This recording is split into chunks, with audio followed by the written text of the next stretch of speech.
ہندوستان کے اندر بھی جو ہے اس بات کا اعتراف کیا جا رہا ہے کہ پاکستان کو ہندوستان کے اوپر اس جنگ میں بھی برتری تھی اور آج سفارتی محاذ کے اوپر بھی پاکستان کو ہندوستان پہ برتری.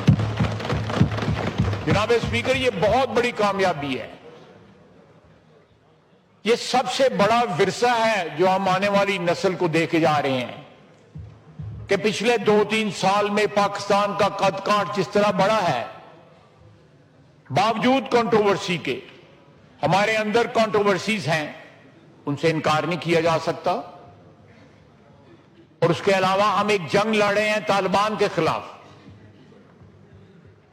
ہم نے جن لوگوں کو 3-4 دہائیاں 5 دہائیاں جن کو پالا، آج ان کے ہاتھ ہمارے گریبان پہ ہیں اور انشاءاللہ تعالی ہاتھ کٹیں گے. یہ جو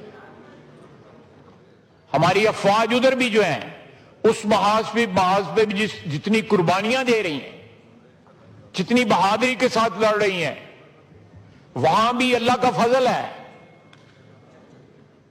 کہ وہ جارحیت کا، بلیجرنس کا جو موڈ تھا اس میں قدرے کمی آئی ہے فرام اکراس دی بارڈر.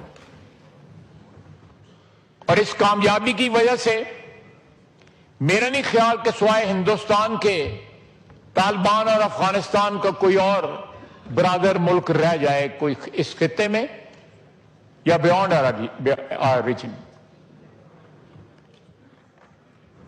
جناب اسپیکر، بے شمار مبارکباد ساری قوم کو. ایک انتہائی خوشی کا لمحہ ہے، اس میں کوئی شک نہیں ہے. تاریخ ساز لمحہ ہے. آپ دیکھیں کہ یہ آنے والے وقتوں میں ہمارے لیے کتنے اللہ تعالیٰ کی ذات جو ہے دروازے کھولے گی. پنجابی میں کہتے ہیں نیتیں دے بھاگ ہوندے ہیں. تو نیتوں کی جو سچا ہونا جو ہے، نیتوں کا صاف ہونا جو ہے، ہماری کمٹمنٹ جو ہے اس ملک کے ساتھ، اس مٹی کے ساتھ جو ہے، اس کے سب سے بڑا ثبوت ہے کہ اس کے ڈیویڈنڈز مل رہے ہیں.